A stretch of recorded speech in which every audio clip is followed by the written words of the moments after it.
মাছ খেয়ে শ্রাবণের সোমবারে আমি কি করে শিবের পুজো করেছিলাম সেটুকুই তোমাদেরকে আজকের এই ব্লগে আমি জানাবো। এবং তোমরা পুরো ভিডিওটা দেখার পর কিন্তু অবশ্যই জানিও যে মাছ খেয়ে পুজো করাটা আমার উচিত হয়েছে কি না। আমি কি পাপ করলাম নাকি আমি কি পুণ্যি করলাম নাকি আরও পাপ করে চলে আসলাম।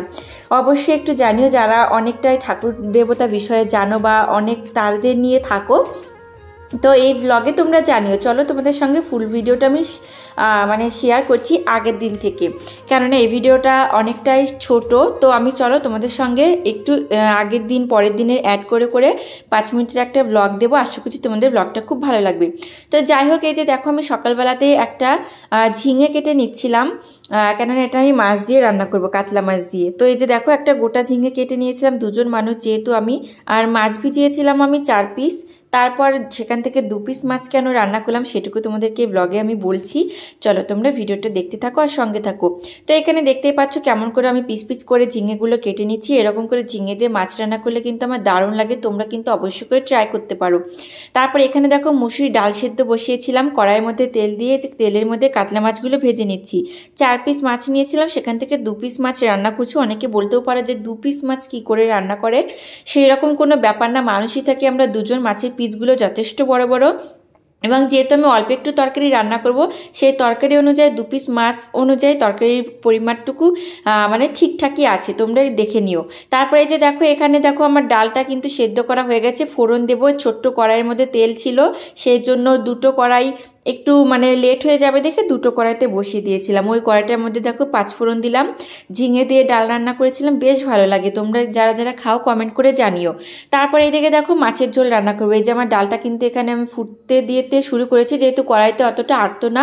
কড়াই থেকে ঢেলে আবার সসপ্যানের মধ্যে দিয়ে তারপর বসিয়ে দিয়েছি গ্যাসের মধ্যে। এদিকে দেখো আমি জিরে আর রাঁধুনি ফোড়ন দিয়ে ঝিঙে আর বেগুন দিয়ে মাছের ঝোল রান্না করব। তোমরা যারা যারা জানো না, অনেকে এরকম করে মাছ খাওয়া জানি না, অবশ্যই করে ট্রাই করো। আমি তোমাদেরকে বলবো একবার করে হলো, বেশ ভালো লাগে, দেখবে অনেকটাই দারুণ টেস্ট লাগে। আমার তো খুব পছন্দ। বেগুনটা অবশ্যই দেবে, বেগুন না দিলে কিন্তু অত একটা টেস্ট লাগে না। এবং আলু যদি অ্যাড করে এর মধ্যে, এই টেস্টটা কিন্তু আসবে না। ঝিঙে আর বেগুন দিয়ে করবে। যাই হোক, এবার তোমাদেরকে আসল কথাই বলি। তো এই যে দেখো কথা বলতে বলতে রান্নাটা কিন্তু হয়ে আসলো। সেদিন ছিল রবিবার, যেহেতু শ্রাবণের সোমবারে পুজো করব। আমার জানা ছিল না আগের দিন নিরামিষ খাবো। তো দেখো আগের দিন আমি 4 পিস মাছ ভেজানোর পর তরকারি সব আনাজ কাটার পর মনে পড়েছে যে পরের দিন আমি পুজো করব, তাহলে কি করবো, সেজন্য আমি 2 পিস মাছ রান্না করেছিলাম এবং তার সঙ্গে ডাল রান্না করেছিলাম 5 ফোড়ন দিয়ে, সিম দিয়ে। বাট এক্ষেত্রেও আমার মনে ছিল না যে মুসুরির ডাল রান্না করেছি, সেটা হচ্ছে ননভেজ। তারপর মা ফোন করে বলল যে মুসুরির ডালও ননভেজ। এখন রান্না করে ফেলেছি, কি করব। আগের দিন সেরকম কোনো সমস্যা নেই। সকালবেলাতে মাছ খেয়েছিলাম 2 জনে 2 পিস, আর রাতের বেলা শুধু ডাল দিয়ে আমি ভাত খেয়েছিলাম। আর 12টার আগে খেয়ে নিয়েছিলাম, যেহেতু আমাদের রাতে ঘুমোতে ঘুমোতে অনেকটা লেট হয়ে যায়। আমি চেষ্টা করেছিলাম 12টার আগে খাওয়ার, যেহেতু 12টার পরে আমরা পরের দিনই ভাবি। তো আমিও না অ্যাকচুয়ালি অনেকটাই ঠাকুর ভক্ত বলতে গেলে। আমি সেরকম পুজো অর্চনা দিই না, বাট যখন আমি দিই অনেকটা নিয়ম কানুন করেই দিই। তো প্রচুর বৃষ্টি ছিল, তোমরা দেখতে পাচ্ছ বৃষ্টিতে ভিজে ভিজে আমি পুজো করতে গেছিলাম। এই যে এখান থেকে দেখো ফুল, ধূপকাঠি, বেলপাতা সমস্ত কিছু কিনে নিচ্ছিলাম। ঠাকুরের মন্দিরের সামনে এগুলো বসে, এখান থেকে আমি না ফোনে অনেক কিছু ঘেটে ঘেটে দেখি, এক একজন এক এক রকম বলে। অনেক কিছু দশকর্মার দোকানের বাজার, যেগুলো আমি বৃষ্টিতে ভিজে ভিজে কিনেছিলাম। বাট ঠাকুর করে আমি সব কিছু কিন্তু পরিপূর্ণভাবে করতে পেরেছি। এবং আমি পুজো সেরকম দিই না দেখে আমি পুজো অর্চনা সম্বন্ধে তত একটা কিছু জানি না। বাট আমি ইউটিউব দেখে নিই বা অনেক ভিডিও দেখে নিই কেমন করে কি করতে হয়, সব কিছু আমি নিয়মকানুন করে কিন্তু করেছি। তারপরে যে দেখো এখানে অনেক বড় একটা মন্দির পাহাড়ের ওপরে, এবং আমি ফুল ভিডিও তোমাদের অনেক দিতে পারিনি ভিডিও, সেখানে গিয়ে কি কি দিয়ে পুজো দিয়েছি, কি কি অ্যাড করে, তোমরা যারা জানতে হলে আশা করি সবাই জানো কম বেশি, আমাকে কমেন্ট করে আমি জানিয়ে দেবো যারা যারা জানো না। তো যাই হোক দেখো আমি সব কিছু করেছি, সেগুলো ওর ফোনে ছিল, ভিডিওগুলো নেওয়া হয়নি, নেওয়ার আলসিতে করে ভিডিও পোস্টও করা হয় না। যাই হোক আজকে আমি কেটে কেটে ভিডিওটা পোস্ট করে দিচ্ছি। তারপর দেখো ফাইনালি কিন্তু পুজো দিলাম।